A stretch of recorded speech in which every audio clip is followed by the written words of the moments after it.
राजस्थान विधानसभा उपचुनावों के परिणाम लगभग आ ही गए हैं और बात करें अगर झुंझुनू विधानसभा सीट की तो वहां से बीजेपी के कैंडिडेट जीते हैं। हमारे साथ में रणवीर सिंह गुड़ा जी मौजूद है जो वहां पर लगातार बीजेपी के साथ में लगे हुए थे और कहीं ना कहीं अगर हम श्रेय देना चाहें तो गुड़ा साहब को भी दे सकते हैं। रणवीर जी, झुंझुनू की इस बम्पर जीत पर क्या कहेंगे? सबको बधाई। सबसे पहले तो मैं जितने भी जो कार्यकर्ता है जिन्होंने पूरी वहाँ पर ताकत लगाई और निश्चित रूप से भारतीय जनता पार्टी के जितने भी जो नेता थे हमारे वहाँ के प्रभारी थे और जितने भी मंत्री थे और सभी का विशेष करके हमारे जो प्रदेश अध्यक्ष जी को मैं इसके ऊपर सबसे ज़्यादा बधाई दूंगा और हमारे भजनलाल जी और उप मुख्यमंत्री दिया कुमारी जी जिन्होंने बराबर चुनाव को जो मॉनिटर किया और बार बार जब जब भी उनको लग रहा था कि कहाँ किन किन गाँवों में हम लोग कमज़ोर हैं वहाँ के कार्यकर्ताओं को सबको बुला करके मोटिवेट किया। तो ये जीत प्रदेश अध्यक्ष जी की, मुख्यमंत्री जी की और हमारे डिप्टी सीएम है उन सब की, तमाम कार्यकर्ताओं की जीत है। मतलब इस जीत के अंदर कहीं ना कहीं राजेंद्र गुड़ा जी का भी फैक्टर हम मान सकते हैं। अब हालांकि वो निर्दलीय उतरे लेकिन एक जो मुस्लिम फैक्टर जो वहाँ पे था जो शायद अगेंस्ट जा सकता था, ऐसा कह रहे हैं राजनीतिक पंडित कि वो सारा का सारा वोट कांग्रेस को न जाके गुड़ा साहब को चला गया। देखिए, मैं इसको नहीं मानता हूँ कि उनके निर्दलीय से इतना ही फर्क पड़ा है कि उन्होंने आधे वोट कांग्रेस के लिए हैं तो थोड़े बहुत जो 20-30% वोट भारतीय जनता पार्टी के भी उन्होंने काटे हैं, तो उनके खड़ा होने से कोई फर्क नहीं पड़ा है।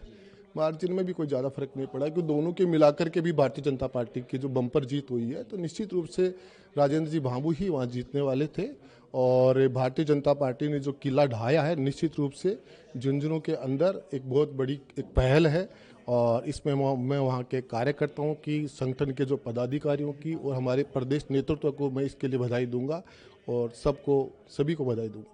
भाई साहब, एक आखिरी सवाल ये है कि जिस प्रकार से शुरुआत में भी जब टिकट भी डिक्लेयर हुए थे उस समय भी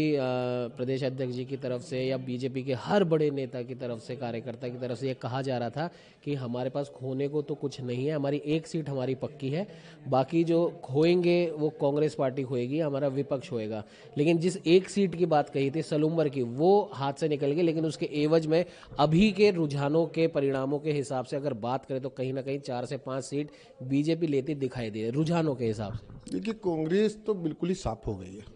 कांग्रेस ने जिस तरह से यहाँ पर नुक्ताचीनी करी, इन्होंने राजनीति का एक सर्कस बना दिया। यहाँ के जो कांग्रेस के प्रदेश अध्यक्ष है कुछ भी बोले जा रहे थे और जो लोग बड़बोलापन से जिस प्रकार से राजनीति का जो स्तर इन्होंने गिराया, तो कांग्रेस के मुंह के ऊपर तो एक तमाचा है। चाहे आप पूरे महाराष्ट्र में देख सकते हैं, झारखंड में देख सकते हैं और राजस्थान में देख सकते हैं, यूपी में देख सकते हैं, सभी जगह कांग्रेस का तो पत्ता साफ हुआ है।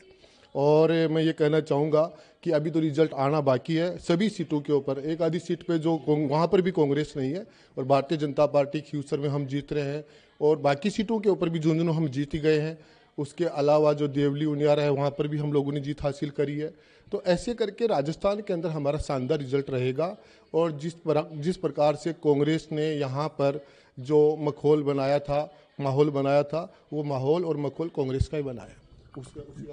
डोटासरा साहब का जो गमछा डांस काफी फेमस हुआ है इन उपचुनावों में, वो सिर्फ डांस करते ही रह गए। देखिए, डोटासरा साहब जो क्या है कि इन्होंने बहुत ही धर्म को लेकर के सनातन के ऊपर टीका टिप्पणी करी। इन लोगों का तो सर्वनाश तय है।